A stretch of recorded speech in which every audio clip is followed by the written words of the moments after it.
বর্তমান সমাজের একটি চিত্র এই কবিতায় তুলে ধরা হয়েছে। কবিতা ওরা বাস করে ফুটপাতে। শীতের রাতে নিরীহ শিশুটি শুয়েছিল ফুটপাতে। তুমি একবারও চোখ তুলে দেখলে না তাকে? এক দরিদ্র মায়ের সন্তানকে পিষে দিল তোমার শখের গাড়ি। না দেখার ভান করে তুমি চলে গেলে তোমার বাড়ি। তুমি ভাবছ রাতের অন্ধকারে কেউ দেখল না তোমাকে, কিন্তু তোমার অপকীর্তির সাক্ষী থাকল আকাশ, বাতাস, রাতের তারারা আর রাস্তার ধারে দাঁড়িয়ে থাকা গাছেরা।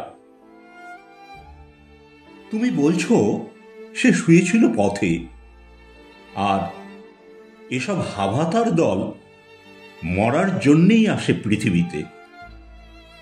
কিন্তু তুমি একবারও দেখেছো কি ভেবে কে হাভাতা করেছে তাকে? তোমার পূর্বপুরুষেরা ছিল এক ধরনের ঠকবাজ। মিথ্যে দেনার দায়ে পথশিশুটির পূর্বপুরুষদের বিষয় সম্পত্তি হস্তগত করেছিল সেই সব ফন্দিবাজ। নিরপরাধ লোকেদের বাস করতে বাধ্য করেছিল রাস্তায়। নিজস্ব ঘরবাড়ি, বিষয় সম্পত্তি সবকিছুকে হারায়। তুমি পারবে না এই সব পথশিশুদের শেষ করতে। তোমারই অপকর্ম শিখিয়েছে তাদের জোটবদ্ধ হতে।